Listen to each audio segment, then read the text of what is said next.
Treatment घेतल्या बऱ्याच ठिकाणी. खूप वेगवेगळ्या डॉक्टरांची आम्ही सायकॅट्रिक पासून तर बाकीच्या डॉक्टरांकडून आम्ही त्याची ट्रीटमेंट घेतल्या. पण एक 2-3 महिने फरक पडायचा, नंतर पुन्हा जे आहे ते चालू असायचं.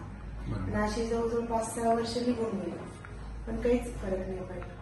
पण आता जी तुम्ही ट्रीटमेंट दिली, त्यांच्या ब्लड रिपोर्ट मध्ये पण हे प्रॉब्लेम होते सगळे आपले. हो, प्रॉब्लेम झाला, भूक लागत नव्हती, झोप नाही, मेन म्हणजे झोप येत नव्हती, ड्रिंक ताखंड चालूच होते.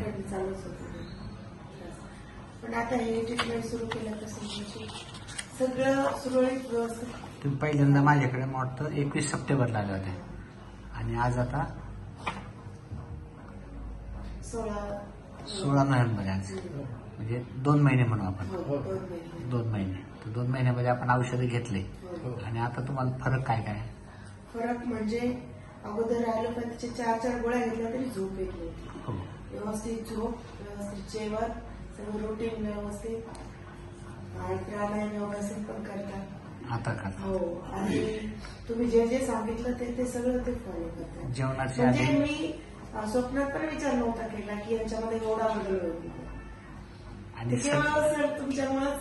आणि सगळे आपण 100% आयुर्वेदिक औषधच दिले. आपण ॲलोपॅथीची, तुमची झोपेची गोळी होती, ॲलोपॅथी झोपेची गोळी आपण बंद केली, आपण आयुर्वेदिक झोपेची गोळी सुरू केली. लिव्हरसाठी पण आपण त्या गोळ्या सुरू केल्या. माझा तर विश्वासच नव्हता की आयुर्वेदिक गोळ्यांनी त्यांना झोप येईल.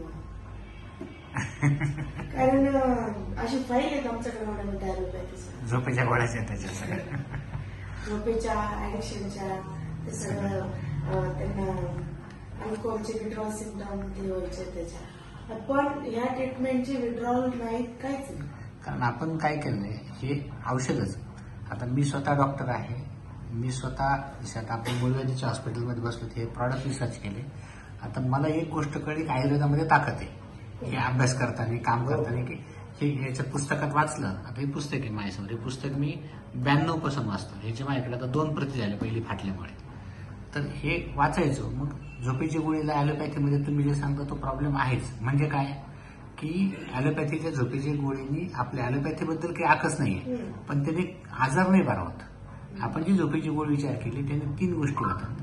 पहिली गोष्ट, तुम्हाला झोप यायला पाहिजे, तर हळूहळू 2-4 दिवसांनी झोप यायला सुरुवात होईल, म्हणजे पहिला प्रॉब्लेम सॉल्व्ह झाला. दुसरा, ती झोपेची गोळी घेतल्यानंतर जे तुम्हाला सकाळी चेहरा सुजल्यासारखा, असं डोळे झापण्यासारखं हे वाटतं, ह्या गोळीने हे वाटणार नाही. आणि तिसरी गोष्ट, जो मेंदूत फॉल्ट झालाय, आता फॉल्ट हा काय असं दिसत नाही, झोप येत नाही तर मेंदूत काही एक्स्ट्रा काही कळत नाही. एमआरआयमध्ये काही मेंदूत असं झालं म्हणजे झोप येत नाही असं काही नाही. तर ह्याच्यामध्ये ब्राह्मणी, जायफळ हे जे औषध आहेत आपले जटामांशी, हे औषधं मेंदूतल्या प्रॉब्लेमला बरं करतात. आणि आपली जी गोळी मनोकल्याणाची, ही हा फॉर्म्युला आयुर्वेदामध्ये जसं पिशाचे म्हणजे आपण भूत म्हणतो, म्हणजे महापैशाची घृत, असे काही प्रॉडक्ट आहेत आयुर्वेदामध्ये की जिथं हे सायकी म्हणजे वेगळ्याच पद्धतीने शेवटी माणूस सगळं सोडतो, जातो, ड्रिंक घेऊन येतो. हे प्रॉब्लेमच मोठाच आहे ना. म्हणजे माणूस म्हणतो काय झालं याला, तर सगळं उद्ध्वस्त करायला जातो, स्वतःचे शरीर पण उद्ध्वस्त त्याचं. तर अशा पद्धतीचे फॉर्म्युले रिसर्च करून करून करून ही गोळी औषध बनवले.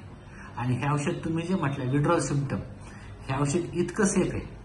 आपण जी गोळी बेसिक गोळी देतोय, बाकीच्या आपण सपोर्टिव्ह गोळ्या दिल्या, भूक लागायसाठी, झोपायसाठी, ऍसिडिटीसाठी. आपली खरी गोळी जी होती मनोकल्याण, ती गोळी आम्ही गरोदर स्त्रियांना पण दिलेली.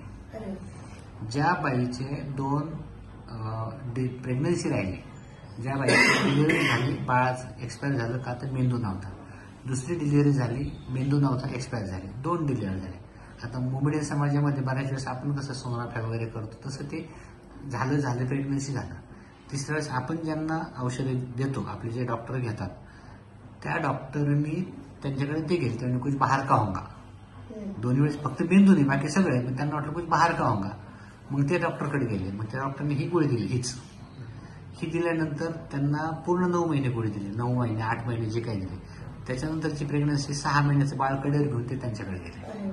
त्यांनी डॉक्टर हम आपको ₹1,00,000 देंगे असं ते होतं काही नाही, ही गोळी आणि असंच. आणि आपल्या त्या गोळीचे इंडिकेशन मध्ये लिहिले की गरोदर स्त्रिया बाळाच्या मेंदू वृद्धीसाठी घेऊ शकतात. म्हणजे ही गोळी कुठं चालते, नवीन जन्म होताना बाळालाही चालते, प्रेग्नंट वुमन ज्यांना आता समजा 35 नंतर प्रेग्नन्सी राहते अशा बाईंना पण आपण ती गोळी देतो, कारण ते स्ट्रेसमध्ये असतात. ॲबॉर्शन झाले, मुलंच राहत नाही, बंद येतोय, आणि तीच औषध आपण इकडे दुसऱ्या पद्धतीने बनवून ह्या पेशंटला देतो.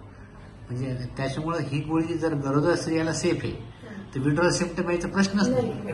लहान मुलांना मार्क वाढायसाठी आपण हे औषध देतो.